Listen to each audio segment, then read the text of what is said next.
ഉഗാദി എന്നാൽ യുഗത്തിൻ്റെ ആദി എന്ന വാക്കിൽ നിന്നാണ് ഉണ്ടായേക്കുന്നത്. അതായത് പണ്ട് സോമകാസുരൻ എന്ന് പറഞ്ഞൊരു അസുരൻ ഉണ്ടായിരുന്നു. ആ അസുരൻ ബ്രഹ്മാവിൽ നിന്ന് വേദങ്ങൾ തട്ടിയെടുത്ത് കടലിനടിയിൽ ഒളിപ്പിച്ചു വെച്ചു. അപ്പോൾ ബ്രഹ്മാവ് മഹാവിഷ്ണുവിനോട് സഹായം ചോദിച്ചു. മഹാവിഷ്ണു തൻ്റെ അവതാരമായ മത്സ്യാവതാരം എടുത്ത് സോമകാസുരനെ വധിച്ച് വേദങ്ങൾ തിരികെ എടുത്ത് ബ്രഹ്മാവിന് നൽകി. ആ ദിവസമാണ് ഉഗാദി എന്ന ദിവസം.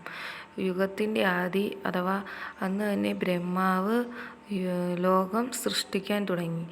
ബ്രഹ്മാവിൻ്റെ ഒരു ദിവസം എന്ന് പറഞ്ഞാൽ മനുഷ്യൻ്റെ ഒരു വർഷമാണ്. അതിനാൽ എല്ലാ ഉഗാദി ദിവസവും ബ്രഹ്മാവ് ഒരു ദിവസം തൻ്റെ ദിവസം ആരംഭിക്കുകയും ആളുകളുടെ ഭാവി എഴുതുകയും ചെയ്യുന്നു എന്ന് വിശ്വസിക്കപ്പെടുന്നു. അതിനാലാണ് എല്ലാവരും ഉഗാദി ആഘോഷിക്കുന്നത്. ഉഗാദിയുടെ പ്രധാന വിഭവം എന്ന് പറയുന്നത് വിവിധ രസങ്ങൾ ചേർന്ന പച്ചടിയാണ്. ഇതിൽ പുളിപ്പ്, കയ്പ്പ്, മധുരം എല്ലാം അടങ്ങിയിരിക്കും. ഇതുകൊണ്ട് അർത്ഥമാക്കുന്നത് എന്തെന്നാൽ മനുഷ്യൻ്റെ ജീവിതത്തിൽ സുഖദുഃഖങ്ങൾക്ക് ഉണ്ടായിരിക്കും എന്നതാണ്.